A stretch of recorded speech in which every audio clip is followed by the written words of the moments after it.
Hello, my dear students and viewers at home. You are welcome to today's teaching online from St. Charles College, Onitsha. I am Onyechi from the Department of Economics, St. Charles College, Onitsha. And today's topic is financial institution.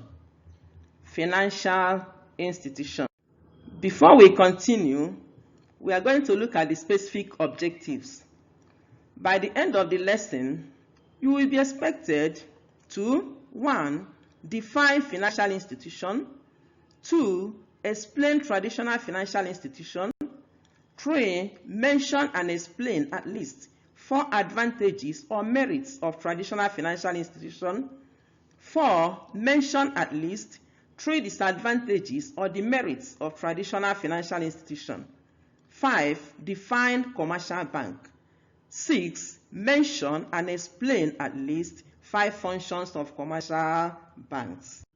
Now, having seen the specific objectives, we're now moving into the main lesson. Meaning of financial institution.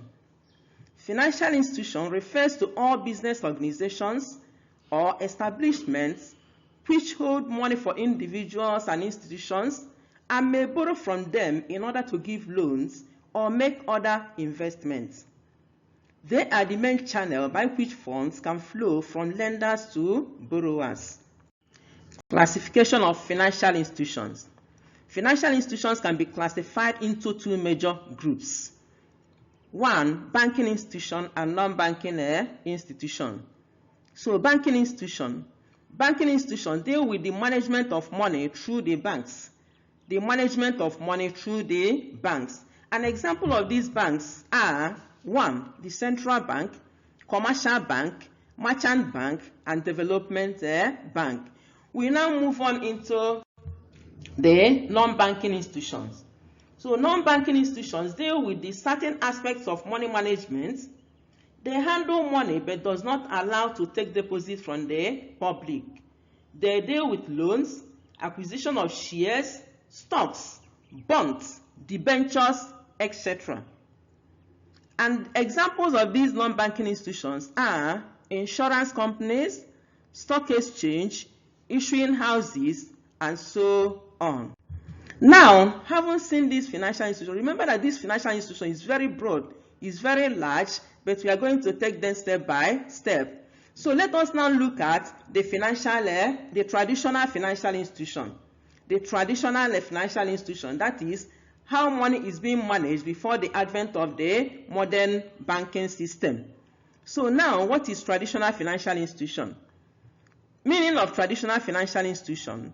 Traditional financial institutions refers to all arrangements or systems for the provision and management of money before the development of the banking system. Some of these arrangements still exist these days, but differ from place to place. How are they formed? Formation of traditional financial institution. It is formed by the coming together of a number of persons who pool their resources and also lend it out to people on interest basis. Such traditional financial institutions are known locally with names such as Isusu or Isusu. 2. Thrift societies or cooperatives. Then finally, daily contribution, etc. etc. Now, having seen these, the development and the formation, having seen the formation, let us look at the development of these financial traditional institutions. How is it developed? These institutions were first seen in rural areas among the low-income earners, women folk, petty traders, etc. Membership of the institution is by agreement and may not be in writing. The membership of the institution is by agreement and may not be in writing. The members agree to contribute a particular sum of money, either daily, weekly, or monthly, until at the end of the agreed period when the amount is paid back to the members according to individuals' contribution and interest derived from the loan given out to people, or at times they may use it to purchase foodstuffs such as rice, meat, etc., which is shared among members. So, having seen the that is the development of these traditional financial institutions, let us look at the advantages. Are there any advantages? Let us look at the advantages of traditional financial institutions. 1, it encourages savings. It encourages savings.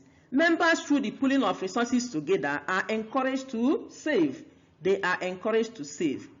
2, easy access to loan. Members can obtain loan from traditional financial institutions without collateral security. They can obtain loan without collateral security.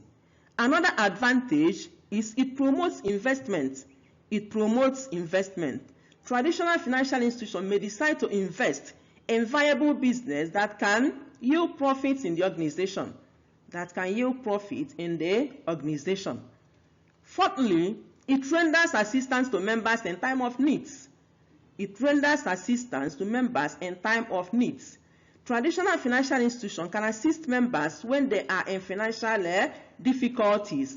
For instance, you may have a child in the school and the child is sent out of the school. You can now decide to come to the organization and borrow from them and offset the child school fees. So it helps the members to solve their financial difficulties. Finally, 5, improve standard of living. It also helps to improve the standard of living of the members, particularly the cooperatives. Now, having seen the advantages of the traditional financial institution, let us now see the disadvantages. Disadvantages of traditional financial institution. 1, loss of capital.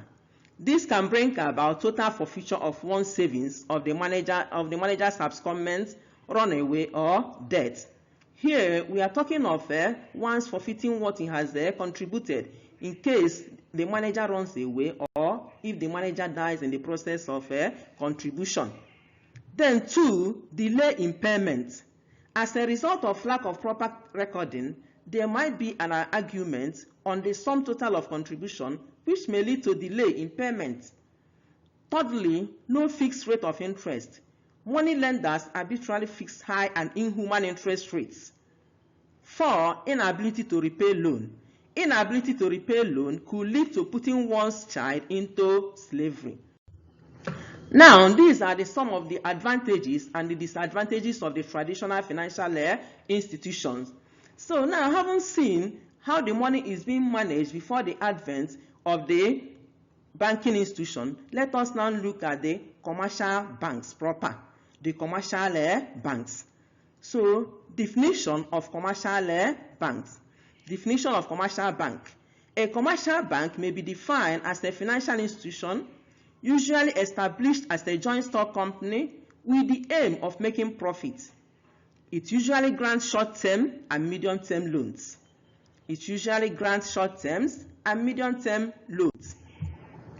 Now, let us look at the functions of commercial banks. The functions of commercial banks.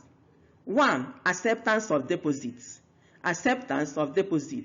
Customers' money can be kept in any of the 3 different types of commercial banks accounts, namely savings, 2, current or demand deposits, then thirdly, time or fixed deposits accounts.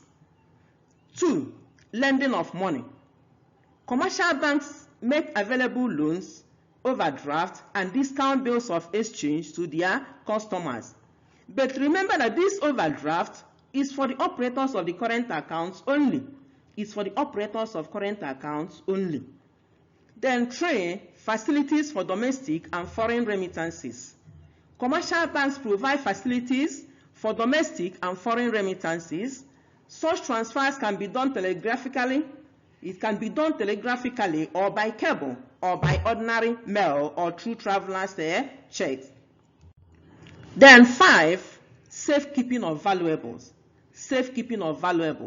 Commercial banks provide facilities for the safekeeping of valuables like costly jewelries, certificates, educational certificates, and so on and so forth.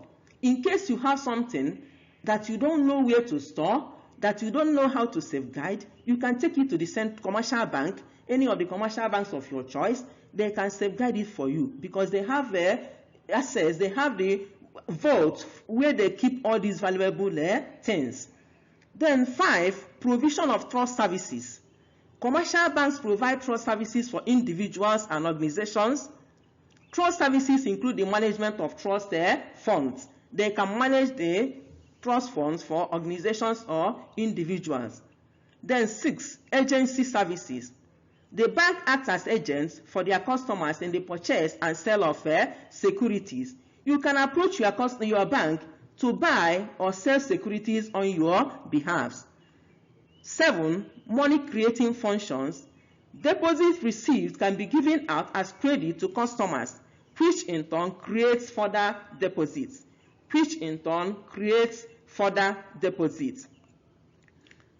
8, advisory services. Commercial banks offer advisory services to customers. They give financial and technical advices to their customers in matters relating to investment, how best to carry out their business operations, how to raise capital for business, etc., etc. In the 8th point, they act as referees to the integrity and financial standing of their customers. So they could recommend their customers to foreign firms who requires indigenous business partners for carrying out their business. This is important in international trade. For instance, as you are a Nigerian and you want to import, say from China.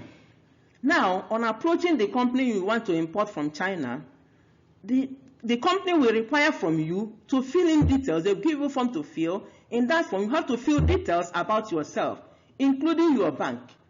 Now, from that information you supply to them, they can now write to your bank based here in Nigeria without your knowing. There, they will request to know how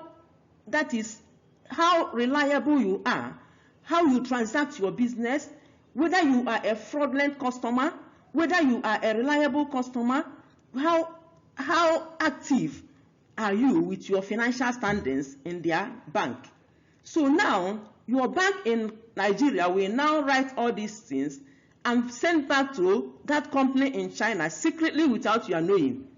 So based on this information supply or they receive from your bank here in Nigeria, they can now know whether to transact business with you. So that is how they act as referees to the integrity and the financial standing of their customers. From there now we move on to the number 9, which is acting as attorney, executor, and trustee. So a commercial bank could assume the responsibility of carrying out the duties of an attorney, executor, and trustee. It could look after a dead man's assets and distribute them among his heirs according to his will. Here, if a dead man or if somebody deposits his will with the bank and the man now dies, it is the duty of this bank to go to the family of the deceased man to distribute his assets or his assets according to his will to his beneficiaries. So this is one of the functions also of the commercial bank. Then another one is the important agents for carrying out government monetary policy. They are important agents for carrying out government monetary policy by adopting certain measures as directed by the central bank. They help in contracting or expanding the money supply and also carrying out their government monetary policies. So my beloved students, as we have come to the end of this lesson, you have seen what we have treated today, starting from the definition of the financial institution, the traditional financial institution, the advantages and the disadvantages, now the commercial banks, what commercial bank is, the functions of the commercial banks. But before we conclude, I would like to evaluate you based on these questions. 1, define financial institution. Define financial institution. 2, explain traditional financial institution. Explain traditional financial institution. 3, mention and explain at least 4 advantages or merits of traditional financial institution. 4, mention at least 3 disadvantages or the merits of traditional financial institution. 5, define commercial bank. Define commercial bank. 6, mention and explain at least 5 functions of commercial banks. So my dear students, answer these questions and send it to my WhatsApp number, which is 0803 485 6603. I repeat, 0803 485 6603. And for your questions, inquiries, you can also send it to the same WhatsApp number. Thanks for listening. Stay safe wherever you are. Till next time, is bye.